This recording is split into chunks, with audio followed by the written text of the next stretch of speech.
What is up, everybody? Welcome back to the vlog. My name is Filip Latocha, and today's video was requested by a few viewers, but was already on my bucket list of things to do, which is to compare and contrast the Nike ZoomX Invincible and the Nike Infinity React Run Flyknit 1 and 2. I'll explain why I have the 1 here as a reference, but before we get into it, make sure to like the video, subscribe to the YouTube channel, so you guys know the rest. And of course, if you're already subscribed to the channel and following along, thanks guys, love you very much. So, before we get into it, the reason I have the Infinity React 1 rather than the 2 for this video is that the 2, I did end up tearing the tongue, as most people have already recognized as a flaw on the shoe, and I did end up returning it. I never really got the React 2 back into my lineup, because I'm still using the 1 actively for recovery runs and things like that. So there was no sense in me getting the second one unless I was just going to make videos about it. So basically I have made videos on the Infinity React 2 previously, and I will show those clips and convey those experiences accordingly, but I will use the React 1 as my reference point for some of them. So that disclaimer is now out of the way, so hopefully the title isn't deceptive in any sort of way. It might be, I hope not. So let's get into it. First things first, let's talk about the Nike ZoomX Invincible. I'll get through these specs as quickly as possible so we can get into comparing and contrasting, because you've probably already seen this shoe multiple times on this channel. So, here we go. The overall shoe weight does average about 10 to 11 ounces, depending on your shoe size. This is about a size 8.5, so it's like 10.3, 10.4 ounces, putting it at an average, again, of 300 to 310 grams. The stack height offset in the shoe is about 9 millimeters, where the heel is about 37 millimeters, and the forefoot is about 28. That being said, the shoe does have kind of a high ride, which is ultimately pretty fun, depending on what kind of a runner you really are. Talking about the upper, of course, it's Flyknit going all the way across the shoe. With a new design, I guess they've been implementing in 2021, also very similar to the Infinity React Flyknit 2. And overall, I think it's okay. Again, I had some thoughts on it in a previous video I'll bring up once we start comparing and contrasting. In the shoe collar area, there is some cushioning, which is very comfortable, and it helps give your shoe a lockdown on your foot, which is definitely necessary based on the way the shoe rides as we get into it. Last thing in here is we do have a heel guard, which is this plastic cap around the back of the shoe. And that also does help reinforce the stability within the shoe. Also kind of gives it a fun design overall. Alright, let's talk about the midsole and the bottoms then. So, midsole going all the way across is ZoomX foam, and as many of you have guessed in previous videos, this is very fast, it's very fun, but it creates a lot of instability overall when it comes to running pretty fast in this shoe. And that is just a consequence that ZoomX is just that kind of a foam. You kind of need something to offset it, like a React or something, to more or less give it a little bit of stability, but okay, whatever. Going into the bottoms, it's a one-piece rubber here that goes all the way across, which is great for road running, and then they've got these 2 patches of green rubber that's kind of here in this heel area and up here in this forefoot area, which again, I'm still trying to decide if it's a cool design or if it's got some kind of functional benefit. I'm still working it out as I'm running in this shoe. So other than that, I think that's where we can stop with the ZoomX Invincible before we start comparing and contrasting. Next up, let's get into the Nike Infinity React Run Flyknit 1 and 2. So, overall specs of the Infinity React 1 and 2 looks something like this. The Infinity React 2 is about 10.5 to 11.5 ounces depending on your shoe size, which does put it at about 310 to 315 grams on average. It's a slightly heavier shoe, but there's a trade-off that happens as a result. The offset of the shoe is about 8 millimeters from heel to forefoot, where I believe the heel is about 30 millimeters and 22 in the forefoot. And this is the same in both versions of the Flyknit. The only difference in the Infinity React Run Flyknit 1 and 2 is basically the upper, based on the experience I had with both shoes. So I'll talk about the upper of the Infinity React Run Flyknit 2 in this case. So it's basically very similar upper to the ZoomX Invincible, where it's this slightly denser, more fun patterned Flyknit, I guess, overall. And it does kind of create a woolly coat in a way, which does keep the foot warm during colder weather runs and whatnot. The shoelaces, again, one of the improvements from the Flyknit 1 was that now it's adding extra holes for the shoes to, for the shoelaces to basically run closer to the ankle, and you can kind of hide those shoelaces away, and it helps you basically get a better lockdown in the shoe than you would have had with the Flyknit 1. That being said, there's now a shoe tongue that is involved with basically tying the shoe and using it, and the problem that the Flyknit 2 has been experiencing very much so recently, and probably for the past couple of months, is that the shoe is ultimately losing its tongue, and it's getting ripped as people start pulling it to tuck their foot in. And that's just a bad design flaw, which I think is getting a lot of negative response. That being said, I think a lot of people, comment down this below if you agree with me or disagree. I think a lot of people are still running with the Flyknit 1s, and even though the Flyknit 2 is an option on the market, I think because of the design flaw, a lot of people have reverted back to the Infinity React Flyknit 1. And it's not a bad thing. Both shoes really do perform in a similar way. It's just the lockdown in the upper that really changes ultimately. So let's talk about the midsole and the bottoms. Midsole, again, has this fun React foam that just kind of goes all the way across as a one piece. Very much the opposite of the ZoomX Invincible, as you can imagine. And with React, it has a more, dare I say, reactive approach to the way your foot hits the ground and it responds. It's not a very fast foam, but it's a very, I'd say, I guess the word I'm looking for is more secured, more responsive kind of decompression and compression rather than having a more springy, unstable feeling overall. And that in itself creates a contrast to the ZoomX Invincible, where you would use something like this shoe for more daily, easy recovery runs rather than something like a speed session, tempo, threshold workouts kind of a thing. And I'm pretty sure that's the trend that I've seen all the way across with this particular shoe. And also similar to the React Flyknit 2 and the ZoomX Invincible, there is this heel guard that runs all the way across.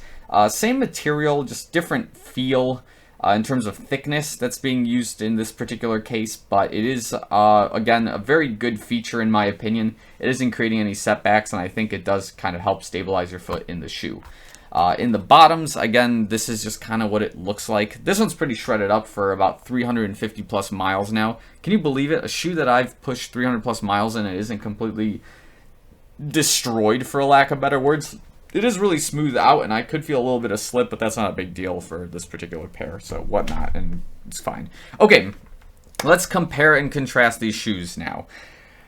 So again, I will be using the 1 as a reference for the 2, but I will sometimes talk about the 1 in this particular case as well. So the ZoomX Invincible. This particular shoe, in my opinion, you would use on faster training days, where your legs are feeling about 80 to 90% ready to go for a fast type of run, and you have some stability in basically your stride and your gait while you're running. Why I say that is from personal experience right now. I am experiencing a little bit of tenderness and soreness in my ankles, and if I'm running in a shoe that's unstable, I do feel that slight micro motion in the outside of my ankle as I land with a shoe like this, and the foam sinks into the side and then expands outward. Don't get me wrong, you can run very fast in it if you choose to, but this becomes a problem if you have some instabilities and potentially some imbalances in your foot that you still need to clear up. Other things that are good about this shoe, again, is that it's got a great lock, it's got a great ride overall, in my opinion, and I think it's being marketed as the shoe to replace the Pegasus Turbo 2. It kind of, sort of, there's a couple of things that are obviously different from that shoe, but it's trying to accomplish a very similar task, which, no pun intended, is a big pair of shoes to fill, because a lot of people like the Pegasus Turbo 2 a lot. Of course, one of the major cons that I've discussed already with this shoe is that because of this Flyknit, this particular design for it, it creates, like, basically a really dense coat, I guess you can say, over your foot, and that in turn does kind of eliminate a lot of breathability that you would otherwise want if you're running on a hot day. And I know this from personal experience when running, particularly in when I was in Florida running on the beach. Like, after I was done with that run, you can literally feel like the squeaking of the forefoot area of this shoe as you were basically taking steps because of all the sweat that had just condensed in the shoe. And it just felt weird. It just developed way too much weight, and it became very difficult to run in this shoe after a while once your feet start sweating to that point. But overall, that's kind of the trade-off, is that by having ZoomX go all the way across, you are having a shoe that's very fast, very reliable when it comes to speed, but you do lack a lot of stability overall, and because of the way this Flyknit is particularly built, it's not very breathable, so it would be probably more recommended for days when it's a little bit colder. That's just my take on it. Now, for the Infinity React Run Flyknit 1 and 2, let's see where we can go with this one. So, of course, the major difference is instead of using ZoomX foam all the way across, you're using React. And as I mentioned, the React it's marketed as a foam that's supposed to prevent injuries. I don't know what that's supposed to mean, if it's just supposed to say that because you're running slower in the shoe, you're less prone to injury, or there's just a technology in here that's, just hugging your foot and basically creating some sort of cushion in that sense. Hard to explain overall, but my take on it is that because the shoe does feel ultimately a little bit slower, not just because of the weight, but because the React foam naturally is kind of a slower feel if it's your driving force in the compression and decompression. That's what it's for. It's just to have those slower, more recovery kind of basic runs. And that's not a bad thing. A lot of people definitely lack those types of runs in their workouts when they experience a lot of fatigue, a lot of injuries, and things like that. And I'm definitely one of those people who should be running in something like a React Run Flyknit 1 or 2 a little bit more often, just to have that slow run that isn't, just basically driving me out of the gate at like a 6-minute pace or something like that, and then I do this for a couple days straight, and then my legs start hurting after a while, and I'm thinking, I don't know why that happened, because I just don't have the easy runs to compensate for those tempo threshold workouts. Again, with the Infinity React Run Flyknit 2, the Flyknit was built very similarly, and the only data I don't have that I can give is how that shoe would feel in a more warm, kind of summer-ish condition, whether the moisture would kind of develop in the forefoot area of the shoe and you'd experience that squeak. I know it had a little bit of resistance from the water whenever I would like run through snow or kind of splash through it, but it's not the same to say that if the moisture from your sweat developed in the foot, it would be a similar experience. But that being said, the Flyknits are very similar between the ZoomX Invincible and the React Run Flyknit 2 in terms of design and kind of the color scheme for two of the particular shoes. They do have a slightly different feel overall, and that's mostly because of what's going around in the ankle area. The Flyknit 2 does have kind of this cushion and this tongue, of course. Not nearly as much as the ZoomX Invincible, in my opinion, but it does have enough where it kind of improves on some of the issues that originally started with the React Run Flyknit 1. One of those, of course, being that the shoe collar was so narrow going down that whenever you took a turn, it felt like you were going to fly out of the shoe, more or less. So running on a straight line or a treadmill was kind of the play with the shoe ultimately. Anything else that I should compare between the two?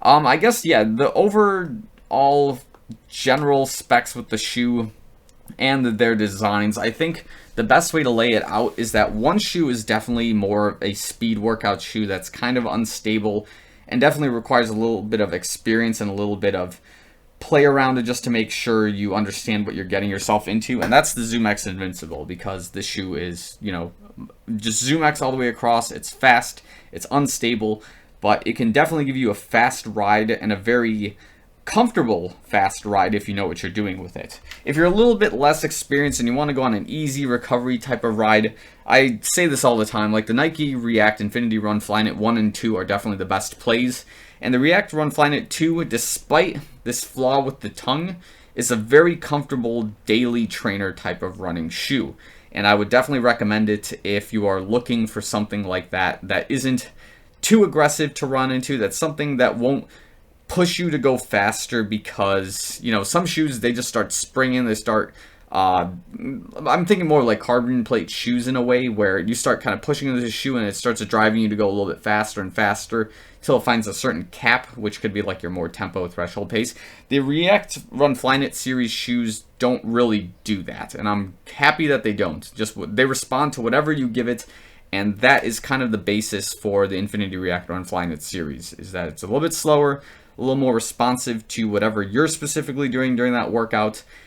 And I think overall that's kind of the major differences between these two shoes. So if you have any other questions about them, definitely leave them in the comments below. I'll try to answer them wherever I can. But yeah, that's kind of all I've got with this particular comparison video. If I miss anything, I'll definitely try to make a follow-up video or address it in the comments below. But yeah, that's all I've got for now. Thanks for watching this video. I'll see you guys real soon.